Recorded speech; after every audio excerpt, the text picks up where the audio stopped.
नमस्कार, स्वागत है आपका साधना न्यूज में। मैं पुलकित सक्सेना आप लोग के साथ। आइए नजर डालते हैं राजस्थान की तमाम बड़ी खबरों की ओर। लेकिन उससे पहले आज हम नजर डालते हैं एक बड़ी खबर की ओर। आप सभी को बता दूं कि राजधानी जयपुर में पत्रकारों पर लगातार 3 हमले, वो भी एक ही महीने में किए गए थे। इसी को लेकर के आज राजधानी जयपुर में शहीद स्मारक पर सभी पत्रकार एकजुट होकर के प्रदर्शन कर रहे हैं और उनसे हैं। तो आइए एक नजर डालते हैं उन सभी 11 मांगों की ओर और प्रदर्शन की ओर।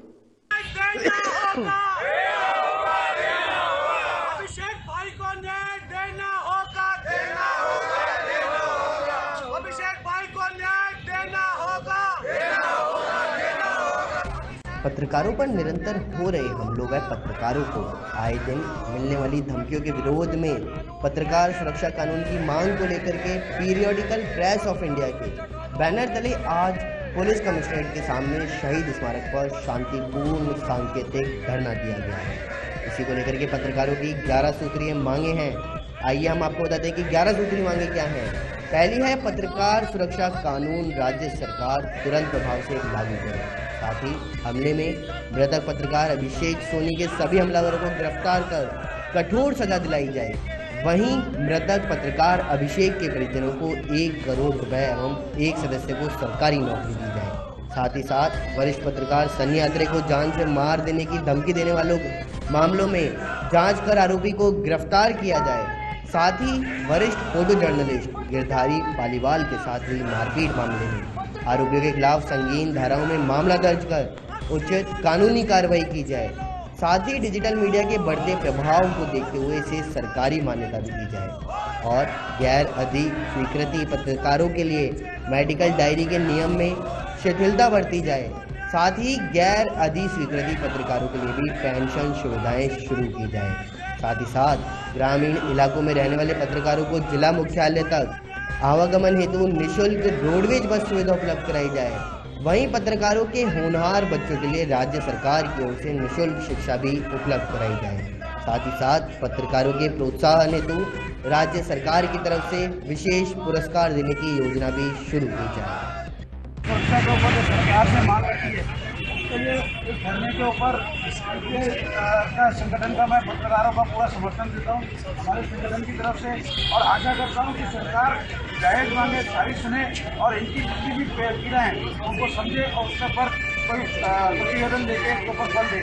मैं इनको शुभकामनाएं देना चाहता हूँ। राजधानी जयपुर के मानसरोवर थाना पुलिस ने सामूहिक दुष्कर्म के मामले में 4 आरोपियों को गिरफ्तार किया है। जानकारी के अनुसार 1 जनवरी को नाबालिग किशोरी को अगवा करके एक मकान में लेकर के गए, जहां पर चारों युवकों द्वारा दुष्कर्म करने का मामला सामने आया है।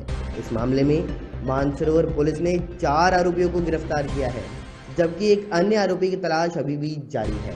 ACP woman cell Neha Agarwal ने बताया कि 3 जनवरी को थाना क्षेत्र में एक व्यक्ति ने रिपोर्ट दर्ज कराई कि मेरी 13 वर्षीय नाबालिग पुत्री के साथ में 5 आरोपियों ने सामूहिक दुष्कर्म किया है। पीड़िता के पिता ने 5 युवकों के खिलाफ में नामजद सामूहिक दुष्कर्म का मामला मानसरोवर थाने में दर्ज भी करवाया था। ACP woman cell Neha Agarwal ने बताया कि प्रकरण की गंभीरता को देखते हुए विशेष टीम गठित कर आरोपियों की तलाश की गई है। साथ ही आरोपी के संभावित स्थानों पर लगातार दबिश भी दी गई। पुलिस ने आरोपी के गांव दबिश देकर के मुख्य आरोपी मनोज, विकास, संजय, विष्णु व वारदात में सहयोगी रवि को हिरासत में लेकर के पुलिस मामले की जांच अभी कर रही है। साथ ही एक अन्य आरोपी की तलाश भी अभी जारी है। फुलेरा थाना पुलिस ने जयपुर ग्रामीण एसपी शंकर दत्त शर्मा के निर्देशन में चलाए जा रहे विशेष अभियान के तहत थानाधिकारी प्रशिक्षु शिप्रा राजावत ने ताशपत्ती की आड़ में किराने की दुकान पर जुआ खेलते हुए 2 लोगों को गिरफ्तार किया है और उनके कब्जे से 6,600 रुपए भी बरामद किए हैं। प्रशिक्षु शिप्रा राजावत ने बताया कि लगातार 5 बत्ती चौराहे के पास जुआ खेलने की शिकायत मिल रही थी।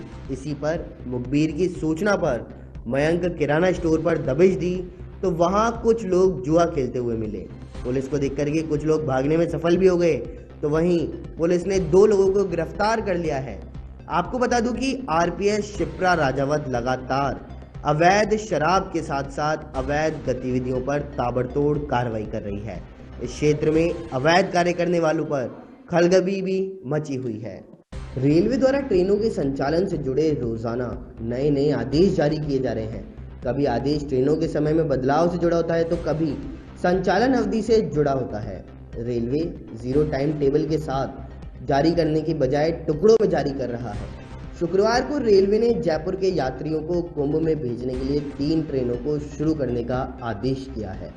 CPRO लेफ्टिनेंट शशि किरण के अनुसार पहली ट्रेन 9/565 ओखा देहरादून स्पेशल 15 जनवरी से रोजाना शुक्रवार को रवाना होगी।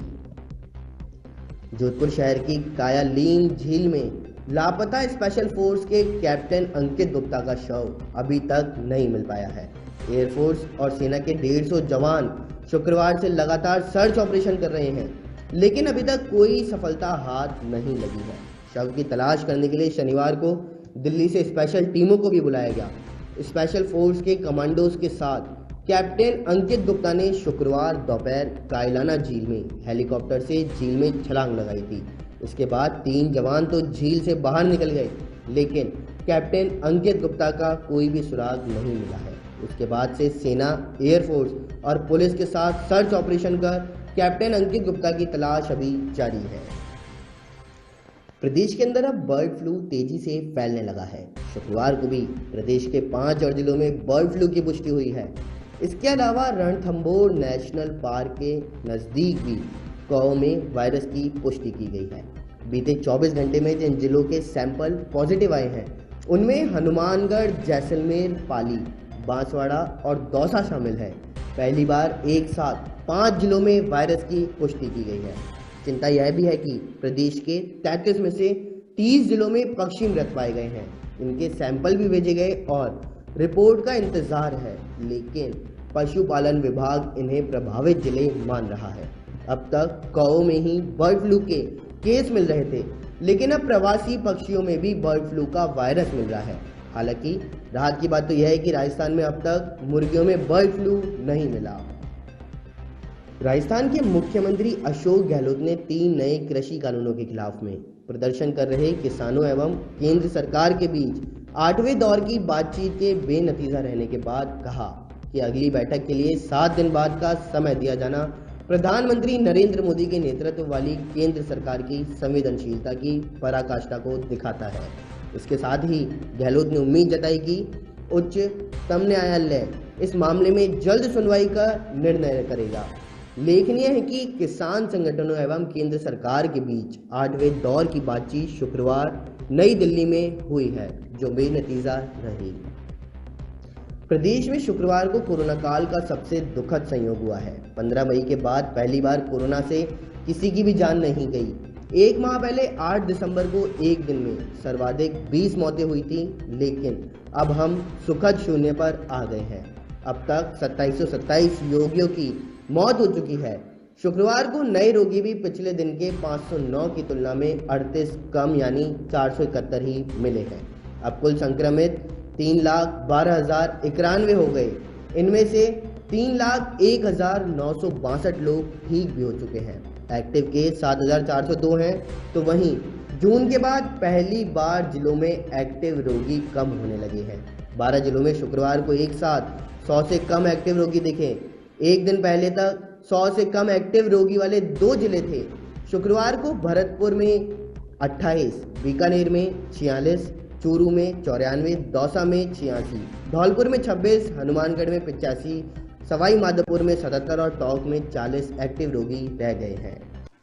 राजस्थान की तमाम बड़ी खबरों में बस इतना ही। देखते रहिए साधना न्यूज़। नमस्कार।